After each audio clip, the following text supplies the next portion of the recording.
Gus Blue, Toby Winters, and Bloodshot walked out of the underground hydrolab. When they reached the surface, they saw Freedom Miller High School tower above them. It was one of the only high schools in Benko Falls not to be bombarded by communist or Nazi attacks. After the events of this evening, it was clear why. It was water. Mr. Dominus sent Gus to do electrolysis on the water underneath the school, all while Toby Winters was distracted with Harry Roots, who tried to kill him but was stopped by the vigilante Bloodshot. Clearly this water is important, and Gus Blue was crucial as well. But why? And why did Mr. Dominus send Harry Roots to kill Toby, but at the same time sent Bloodshot to stop Harry from killing Toby?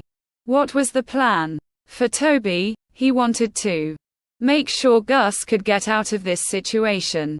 Gus wanted to as well, but deep down he enjoyed the confusion. For all of his life he was thrown around like an insignificant toy, but now he was crucial to the plan of an evil mastermind for the New World Order. So how are you going to get me out of this? Gus asked.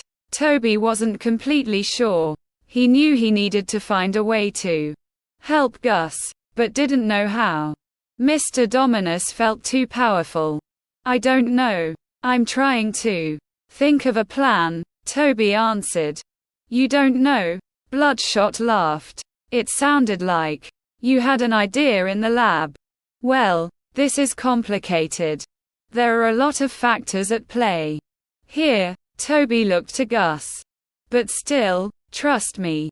We will help you get out of this. Bloodshot scoffed. You can't get out of this. Once you enter this rabbit hole, there is no getting out. He's a kid. Toby responded with anger. I was once a kid, too. Once you enter this war, there is no going back.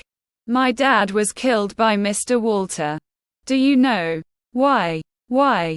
Asked Toby. He tried to turn back. He tried to get out of this. Bloodshot looked Gus straight in the eyes. You can't escape these people. They will destroy you. Gus thought to himself. You're right. He's not right. You're 15 years old. You don't want to be involved in this, Toby said. He's already involved in this. Bloodshot sneered. Toby turned around in exhaustion. He was hoping that Bloodshot would help get Gus out of this mess, but now it seemed Bloodshot wanted Toby to follow his path of becoming a vigilante. But then Toby thought, Mr. Dominus hired Bloodshot. He hired Bloodshot. You said Mr. Dominus hired you to stop Harry Roots. Toby points at Bloodshot. How do you know? Dominus. Why would I tell you that? Because it's rather suspicious that someone Mr. Dominus hired now wants Toby to continue down this dangerous road. I bet you're working with Dominus. Are you accusing me of lying? Bloodshot walked towards Toby with a clenched fist. You're his student. If anyone is working with him, it's you. I'm not the one trying to get a teenager to become a wannabe superhero. You're 18. You're still a teenager. We're all still teenagers. Why do you think you're so much better than us? You have no maturity. Toby stepped forward. It's time you left us alone. Go kill some Nazis. But we have work to do. Gus needs help from me, not from you. I said, leave. Gus's heart raced. Guys, don't fight. Bloodshot and Toby circled each other warily, each looking for an opening. Toby was quick and agile. His punches and kicks came in a blur. Bloodshot was more powerful, his fists and feet like sledgehammers. Toby feinted with a left jab, then came in with a right hook. Bloodshot ducked under the hook and countered with a right of his own. Toby blocked the punch, but Bloodshot's momentum carried him forward and he slammed his shoulder into the fighter's chest, knocking him off balance. Toby stumbled back, but quickly recovered. He came in again, this time with a flurry of kicks. Bloodshot blocked most of them, but one caught him on the side of the head and sent him reeling. Toby pressed his advantage, raining down punches on Bloodshot. Bloodshot tried to defend himself, but he was getting overwhelmed. Just when it seemed like Toby was about to finish him off, Bloodshot suddenly exploded into action. As Bloodshot began to run towards the scientist, Toby put his hand in the air. "Wait!" Toby yelled. "Gus is gone." Bloodshot turned around. Gus was nowhere to be seen. He vanished. Gus Blue sat in the back of a white van. The same white van that dropped him off at the lab. While Toby and Bloodshot were fighting, he was grabbed by a masked man and put back in the van. There was no one else in the back of the van but him. It was dark there.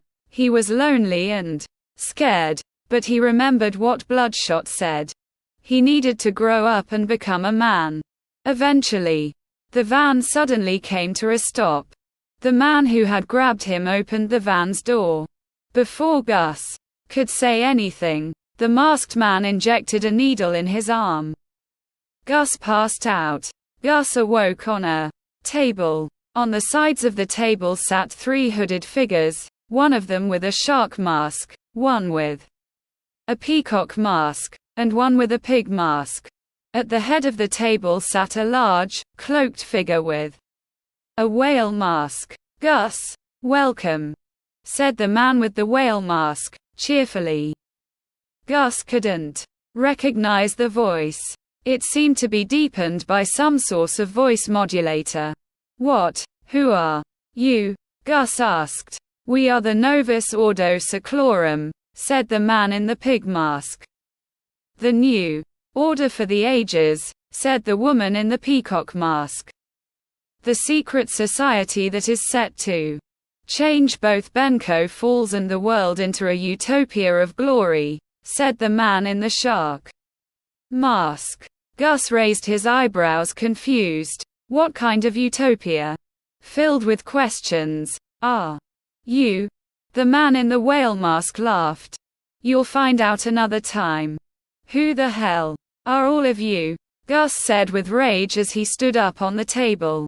Gus tried to make his way to the man in the whale mask, hoping to uncover his mask, but as soon as he took a step, the table he stood on collapsed. Gus screamed as he came crashing down to the floor. "If you make bad decisions, you get bad results." The man in the whale mask stood up and looked down at Gus. "Besides, you should know who we are already." The man in the whale mask took his mask off, revealing the chubby, white-bearded face of Mr. Dominus. Gus looked up in shock. "Dominus? Is it really that surprising?" Mr. Dominus asked as he laughed. "I told you I could offer you power. Isn't that enticing? I don't need anything from you." Mr. Dominus smiled. "You want it, though. I know deep down you love this. You love the confusion. I do too. This is all a giant game, with many different players. There are many different strategies. Many different memos. When you're in my position, you can do anything you want. Isn't that right, Mr. Roots?" The man in the shark mask slightly shaked. "Take off your mask," ordered Mr. Dominus. The man in the shark mask complied and took off his mask. He was a well-groomed, black man, but had a giant scar across his face. He held his head in shame as he reeked in pain. "This is one of my students, billionaire economist and playboy Harry Roots," Mr. Dominus puts his hands on Harry Roots's shoulder. "You see, Gus, he got a little too high on his rocker. I wanted to see if he was truly student material. I wanted to see if he would do something Stupid just because I told him to. I told him to kill Toby Winters at some strip club. He did exactly as I told him to. Do you see the problem for me, Gus? No, I don't. Wouldn't that show his loyalty? Gus asked. Loyalty is good, but I train my students to be leaders, not followers. He should know that I would never get a student to kill another one of my students. Unless of course they betray me like the former mayor. Mr. Dominus smiled at the other two cloaked figures. I hired Bloodshot to shoot him in the leg. A few minutes later, I came to the Donna and saw him bleeding on the floor. I was about to kill him, but what did I do instead, Mr.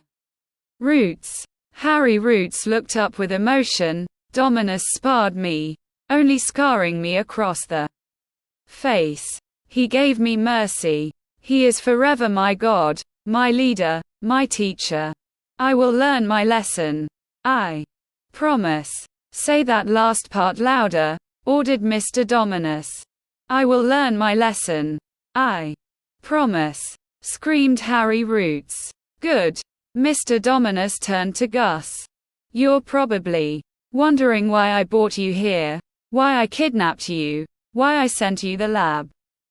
Do you have an idea? No, Gus said. I don't understand why everything had to be so complicated. Last night was just some fun, Mr. Dominus said casually. I learned a lot of things about my students, especially my newest, Toby Winters.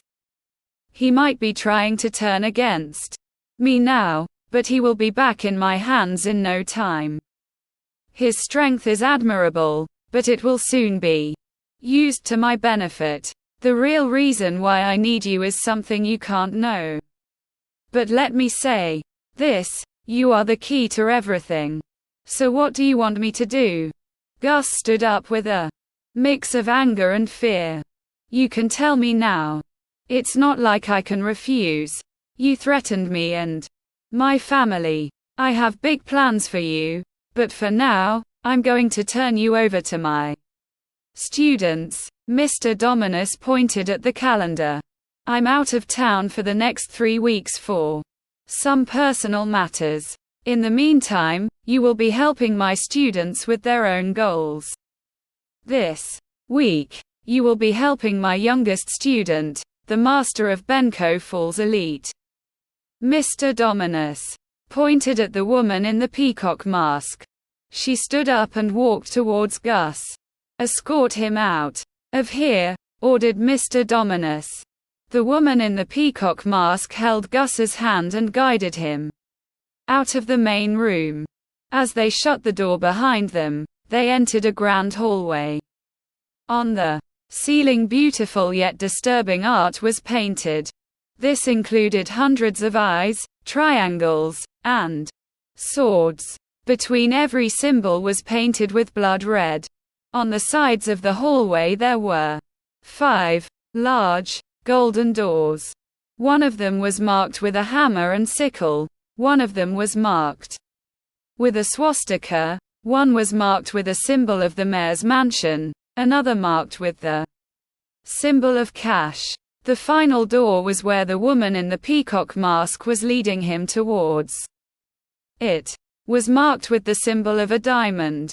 The woman in the peacock mask opened the door into the room. What Gus saw was magnificent. The room was awash in light, the sun streaming in through the tall windows and reflecting off the walls, which were covered in jewel-toned fabrics. The floor was made of polished marble, and the furniture was upholstered in the finest silks and velvets. The room was filled with expensive artwork, and the chandelier overhead was made of crystal. In the center of the room was a large bed, piled high with pillows and covered in a silken comforter. The bed was surrounded by a profusion of flowers, and the air was filled with their sweet scent. Gus was so mesmerized by the room, he almost forgot about the woman in the peacock mask. She was in the middle of taking off her mask as Gus's eyes wandered the room. As he turned to face her again, he was shocked with what he saw. The woman was beautiful, with raven-colored hair, and piercing blue eyes. More importantly, he knew who she was. She was the new girl in Mr. Donaldson's algebra class. She was Alia Marie DuPont. Alia, Gus said with shock. You're a student of Dominus. I told you something wicked this way comes, Gus, Alia said as she smiled sweetly. What? I'm going to be clear, I only graduated from training with Mr. Dominus earlier this year, but my job is rather simple, Alia began to elegantly pace. We are going to take control of the socialites, the famous, the elites of Bencow Falls. Being the only child of Pierre DuPont makes it easier, but there are a lot of powerful people in Bencow Falls social scene. Shannon Porter, Jacob Vingo, Tony Barrington, Richard Malco, among others. So, what are we going to do? Asked Gus. Alia smiled wickedly. We're going to humiliate them. You're going to help me become the most popular girl at Freedom Miller High School, then we will spread my social influence across the whole city. Can you help me do that? Gus nodded. This next week was about to be a complete roller coaster ride. Good, Gus, Alia purred. Let's begin.